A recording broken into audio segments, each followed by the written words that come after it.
NDC government has not done anything yet. Stop lying to Ghanaians. What have you added to the economy? Tell me. You're only enjoying what you took over. You have not done anything yet. This whole thing about 24-hour economy is got no substance. It's a sham. It doesn't do us any good. It is propaganda.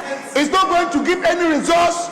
It is cost 90. It's deceiving the ordinary Ghanaian. It has no future. Hon.Sticka, you did not actually understand the definition of what 24-hour economy is. The 24-hour economy policy is not a project where you have a shortcutting. It's about coordination. The 24-hour economy is already in motion. There are contractors working under the big push who are currently working 24 hours to make sure that we meet these objectives.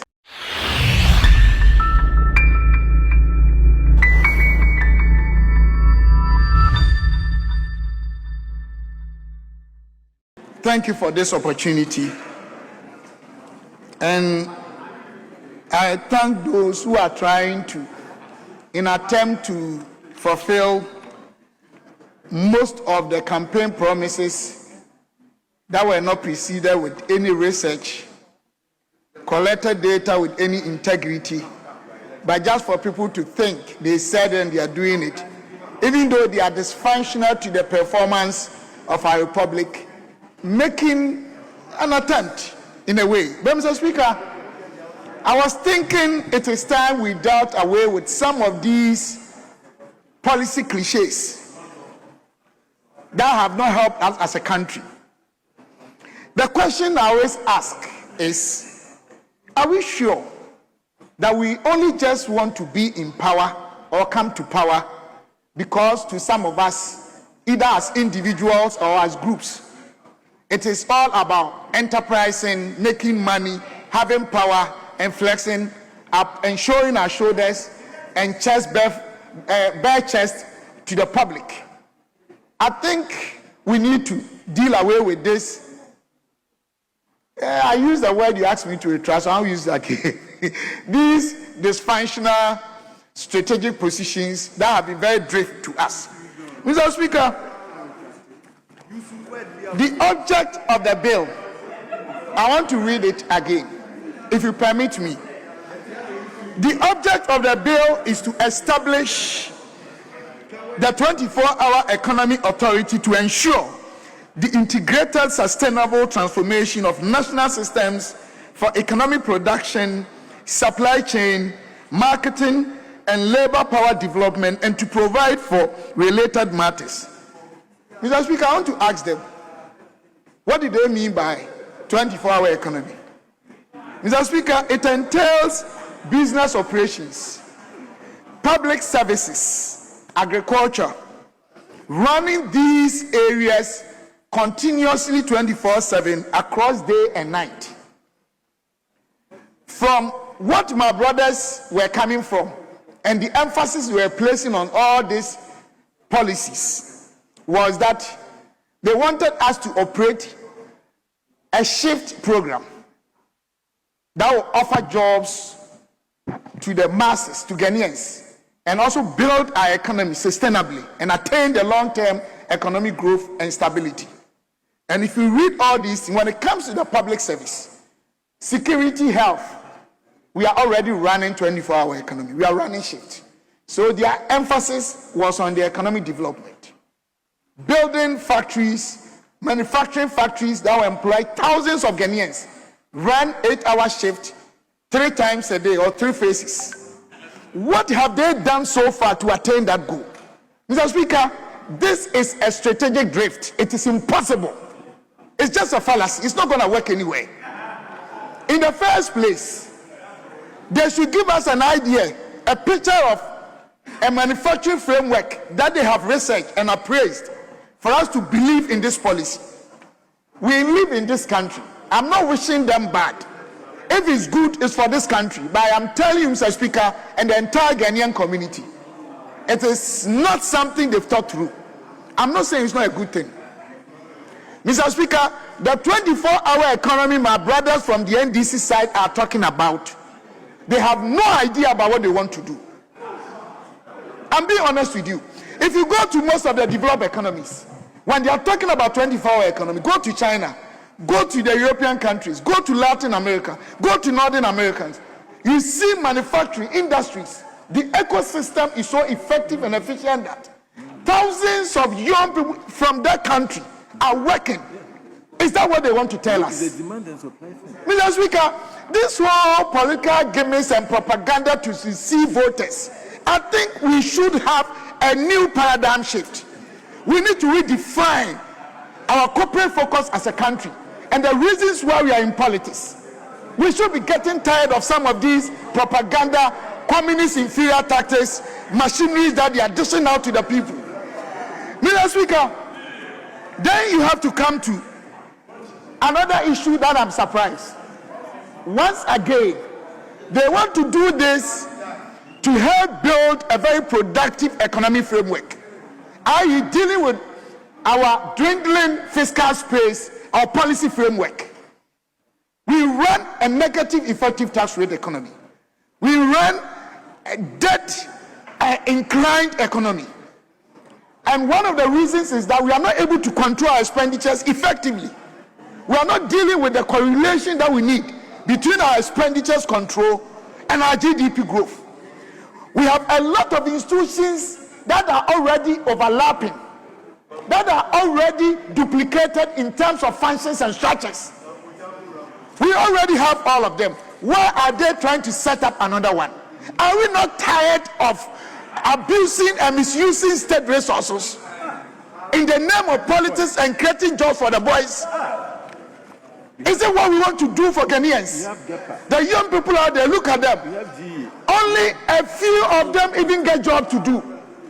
Why are we continuing this recycling unfortunate inimical policies that are destroying this country?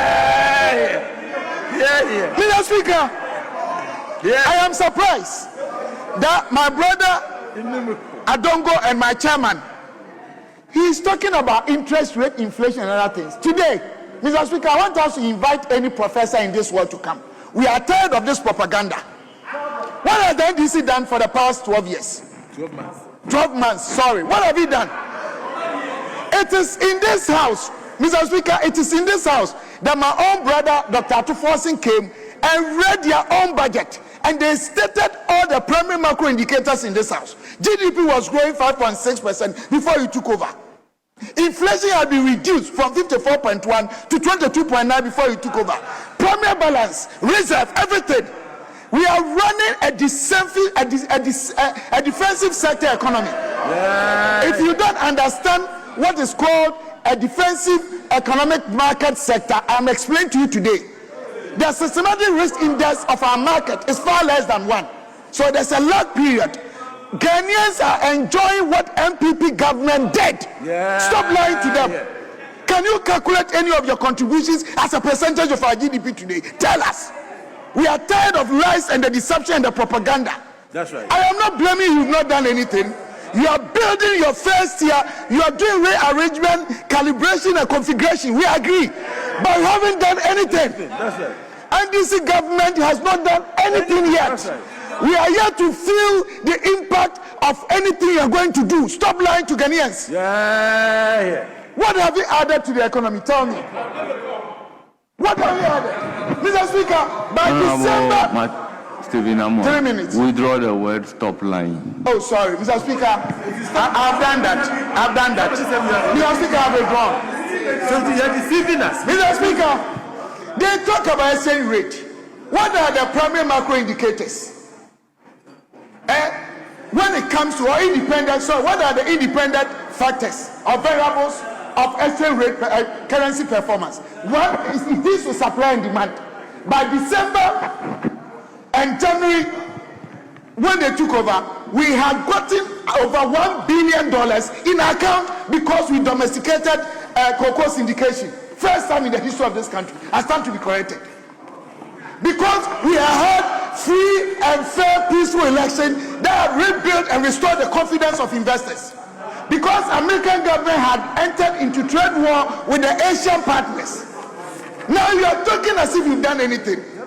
We don't even know the amount of dollars being circulated in our system. Do you know we have 3 different rates? The Bank of Ghana rate, we have first bureau rate, we have black market rate, and you are going about lying and behaving like we are in control of our economy. You are sorry, you are misleading. Mr. Speaker, look at this chamber.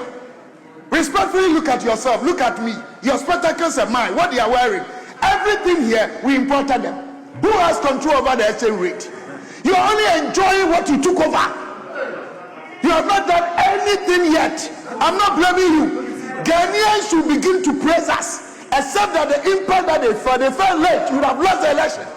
Stop doing propaganda. You are talking about 24-hour economy. You see, Mr. Speaker, our brothers from the NDC are constantly engaged in the use of communist inferior tactics as a political tool. I am telling you today, this whole thing about 24-hour economy is got no substance. It's a sham.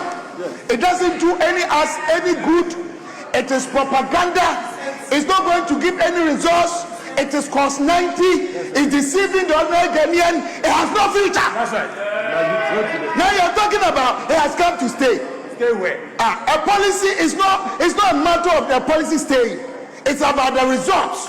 Whether it's going to provide the needed incentives we need as a country, as a sovereignty. That's right. If you have a child that has been 100 years and never offered the society anything and was drug addict, and you are spending on him, and it's a liability to the state, is that what you want? I rather prefer a child that will be 40-year-old, but the child can offer our society and our country something that we can say the child is an asset. You don't develop a liability for Ghanaians. The fact of the matter is that they never thought through 24-hour economy. They never conducted any research. They don't have any data backing it. They don't know the future of 24-hour economy. In any case, there was a time that I asked 22 of them. They couldn't even define. All of them were giving different definitions. How could one policy, multi-dimensional definitions, stop deceiving Ghanaians? Mr. Speaker, trying to conclude on what I'm saying, I'm asking my brothers from the NDC and the government to go and rethink, because this document, Mr. Speaker, contains nothing. It's like medicine without a potent medicinal element. It's like taking water when you have infection. It's nothing. That's right. So, Mr. Speaker, all I want to say is that they should withdraw all these things, go back. They don't have to abuse the fact that they have numbers. They don't have to abuse the fact that they can pass anything they want. Posterity will ask them.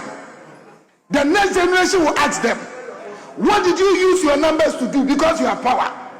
This 24-hour economy, even though it's not a bad policy, they are not prepared. It has nothing good to offer us. There is nothing in it. It is empty. The authority they want to have, it hasn't got even where you should think of authority. That's right. I'm surprised. Why are you jumping the gun? Because you have numbers. What is the ulterior motive behind this? Mr. Speaker, I would like to end here, but I'm advising them, if they take my advice one day, Mr. Speaker, allow me to speak to you. Thank you, Mr. Speaker, for this opportunity. But did I hear you say that we don't know, we don't even understand what we are doing? Honorable Sticka, it appears your constituent also didn't even know what you were talking about, because your candidate lost in your constituency. So Mr. Speaker,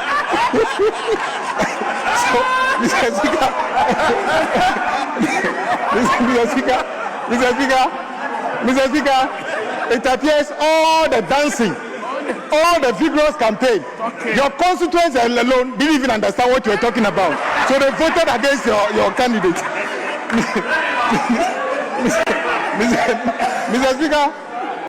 Mr. Speaker, I heard my colleagues, sometimes I agree with them when they say that as political actors, we should be principled. And it's very important so that the country doesn't think that anytime we do things, we don't think deeply about it. But Mr. Sticka, Honorable Sticka, in fact, at the point, recently I heard you arguing that you were supposed to occupy a position. but they didn't give it to you. Hold on. Oh, what is wrong with you? Mr. Speaker. Oh, I'm coming to the policy. Oh, just sit down. I'm coming to the policy. Yes. Wait. I'm coming to the policy. Oh. Wait. All of you, resume your seats. Yes. Honorable Abuja. Honorable Kwame Abuja, just hold it. All of you, resume your seats. Honorable members, let me indicate that we've all spent more than a year. We need to conduct business within the rules. If you have something to say, catch the eye of the speaker. You will be called to raise your issue. It is disorderly to just get up and be shouting. That is not the way it is done. Honorable Kwame Abuja, you have the floor. Mr. Speaker, I heard my colleagues from the other side talk about no need to set up the 24-hour economy authority. The same people who found it necessary, despite the fact that we had Ghana Education Trust Fund, Ministry of Education, and yet set up development authorities to build 6 unique classrooms. When Adaplo Assembly was already building KVIPs, you gave that right to another authority called the Middle Belt Authority. Indeed, that is not what we are doing. Honorable Sticka, you did not actually understand the definition of what 24-hour economy is. And let me give you, Honorable Sticka, sit down. Do you have a copy of the bill? Don't go. I'm asking you if you have a copy of the bill. Let me take you to. Now you run away. Let me take you to. Okay, very good. He's now asking me to tell him what 24-hour economy is. Honorable Sticka, let's take to page 12. Honorable Sticka. Honorable Stephen Namwa, we listen to you in silence. It is true that in your submission, you say they do not know what 24-hour economy is. You ask 4 people, and they give you different definitions. So he is on that point that you have raised. Okay. So let's listen to him. Honorable Sticka, sit down. When you were speaking, I was here. Don't go. Sit down. On page 12 of the bill itself, it says, under interpretations, 24-hour economy and accelerated development program means a cross-sectorial economic development program that seeks to modernize, reorganize, and restructure the productive sectors of the economy to achieve, amongst other things, and the listed these things. Unfortunately, Mr. Speaker, he obviously did not read this, so he put those things out. Mr. Speaker, I read the bill and I read the memorandum. It is a very good thing, Mr. Speaker, and that is why I was at least he said something that in his view the policy is not wrong, but in his view it is good policy, but he thinks that we do not know what we are doing. At least he knows that the policy is good, and this is why I'm coming to tell him one of the good things about the policy. Mr. Speaker, the 24-hour economy policy is not a project where you have a shortcutting, where you have an office set up and then there will be things like the budget you talk about. It's about coordination. Once you see the definition of this, you understand what it means. Mr. Speaker, I also hear him saying that what we promised was to have entities running 24 hours, and he's not sure if any private enterprise is doing that. Mr. Speaker, the 24-hour economy is already in motion. Mr. Speaker, the object of the bill, let me read paragraph 5. The object of the bill is to establish a 24-hour economy authority to ensure the integration, sustainable transformation of national system for economic production, supply chain, market and labor power development, and to provide related matters. Mr. Speaker, for you to have a clear synergy between the supply chain, you need good roads in this country. The whole point of the big push is to serve as a catalyst to address these things. So the 24-hour economy is not yet coming. It is already here being implemented. And Mr. Speaker, let me tell you this. There are contractors working under the big push who are currently working 24 hours to make sure that we meet these objectives. I can show you where they are. And the jobs we are talking about, the last time you were here, you said that the big push only creates menial jobs.